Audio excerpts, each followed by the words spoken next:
আসসালামু আলাইকুম। আমি ডাক্তার মীর ইফতেখার মুস্তাফিজ, সহকারী অধ্যাপক ও বিভাগীয় প্রধান হিসেবে কর্মরত আছি কুমিল্লা মেডিকেল কলেজ হাসপাতালে। আমি একজন বক্ষব্যাধি বিশেষজ্ঞ। আমি মূলত বক্ষের বা ফুসফুসের বিভিন্ন রোগ এবং সেগুলোর কারণ নির্ণয় এবং প্রতিকার এবং প্রতিষেধক নিয়ে চিকিৎসা করি।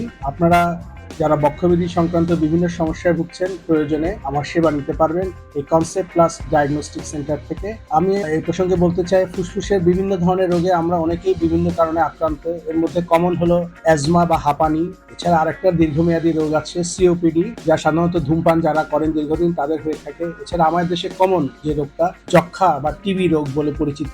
এটা একটা মরণঘাতী বা প্রাণঘাতী রোগ ছিল একসময়, কিন্তু এখন চিকিৎসার বদলতে এটা এখন নিরাময়যোগ্য, সম্পূর্ণ নিরাময়যোগ্য। এছাড়া ফুসফুসের বিভিন্ন কারণে ফুসফুসের প্রদাহ তৈরি হলে, ফুসফুসের কাশি জমলে, নিউমোনিয়া একটা খুব মারাত্মক ইনফেকশন জনিত রোগ ফুসফুসের। এছাড়া ফুসফুসের বিভিন্ন কারণে পানি জমে, সেগুলো চিকিৎসা আমি এখানে করে থাকি। তো এই ব্যাপারে বলতে চাই যে এখন যে সিজন গরমকাল এবং গরমের পরে মাঝে মাঝে ঝড় বৃষ্টি হচ্ছে, এই সময় অ্যাজমার রোগীগুলো সাধারণত তাদের অ্যাটাকগুলো বেড়ে যায়। এই ক্ষেত্রে আমাদের যদি কিছু নিয়ম কানুন আমরা মেনে চলতে পারি, প্লাস কিছু ওষুধ আমরা নিয়মিত ব্যবহার করি, তাহলে আমরা আশা করি অ্যাজমার অ্যাটাক থেকে বা অ্যাজমার তীব্রতা থেকে মুক্ত থাকতে পারবো এবং নিয়মিত স্বাভাবিক সব কাজকর্ম চালিয়ে যেতে পারবো। তো অ্যাজমার ক্ষেত্রে আমি বলবো, যারা বিশেষ করে ঘরের বাইরে বের হন, তারা অবশ্যই চেষ্টা করবেন বাইরে বের হলে একটু মাস্ক ইউজ করতে, ধুলা ধোয়া স্যাঁতস্যাঁতে পরিবেশ, বদ্ধ ঘর, বদ্ধ জানালা, এসব জায়গাগুলো অ্যাভয়েড করবেন। একটু সবসময় যে ঘরে থাকবেন নিট অ্যান্ড ক্লিন বা পরিষ্কার পরিচ্ছন্ন থাকবেন। ঘরে যেসব ডাস্ট, আবর্জনা বা ধুলোবালি, মাকড়সা, ফাঙ্গাস বা বিছানায় যেসব ছাড় পোকা থাকে, এগুলো থেকে যত সম্ভব দূরে রাখার চেষ্টা করা, বিছানাটা ঘরটা নিট অ্যান্ড ক্লিন রাখা। আর যেসব জিনিসে আপনার এই অ্যাজমা অ্যাটাকটা বাড়ে, অনেকের দেখা যাচ্ছে বিভিন্ন ধরনের খাওয়া খেলে বাড়ে, অ্যালার্জি জাতীয় খাবার, সেগুলো পরিহার করবেন যদি প্রয়োজন হয়। এছাড়া অনেকে দেখা যাচ্ছে ঠান্ডা গরমে, বিশেষ করে বেশি তীব্র গরমে ঘাম হলে বা তীব্র গরমে থাকলে অ্যাজমা অ্যাটাক বেড়ে যায়। তাই তীব্র গরমে বাইরের প্রয়োজন না হলে বের হওয়াই ভালো।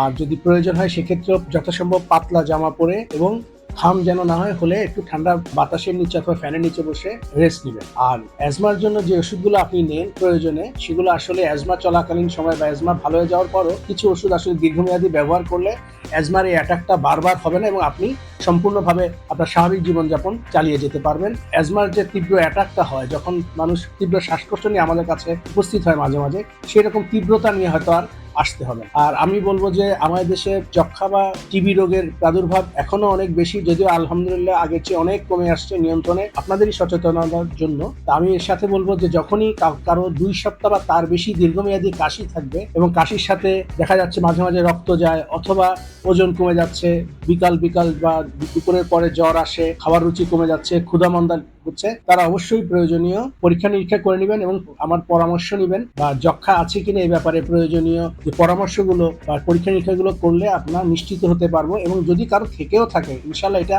সম্পূর্ণ নিরাময়যোগ্য রোগ। এখন এটা চিকিৎসা যত আর্লি নেওয়া যায় ততই এটা দ্রুত সুস্থ হয়ে যাবে। এই প্রসঙ্গে একটু বলতে রাখতে চাই, কনসেপ্ট ক্লাস এবং কনসেপ্ট গ্রুপের 22 বছর পূর্তি উপলক্ষে আগামী 9 মে থেকে 31 মে পর্যন্ত কনসেপ্ট গ্রুপ এখানে যারা সম্মানিত সেবাগ্রহীতা তাদের জন্য বিশেষ ছাড়ের ব্যবস্থা করেছেন। এবং যেহেতু 22 বছর পূর্তি, সেহেতু এখানে যারা চিকিৎসা নিতে আসবেন বা সেবা নিতে আসবেন, তাদের যে সকল প্রয়োজনীয় পরীক্ষা নিরীক্ষার প্রয়োজন হয়, সেই সকল প্রয়োজনীয় পরীক্ষা নিরীক্ষা ওনারা 22% ছাড় দিচ্ছেন। আশা করি এই ব্যাপারে এই সময়ের মধ্যে আপনারা যারা আসবেন এই সুবিধাটুকু নিতে পারবেন প্রয়োজনীয় পরীক্ষা নিরীক্ষার ক্ষেত্রে। ভালো থাকবেন, সুস্থ থাকবেন, প্রয়োজনে ডাক্তারের পরামর্শ নিন। ধন্যবাদ।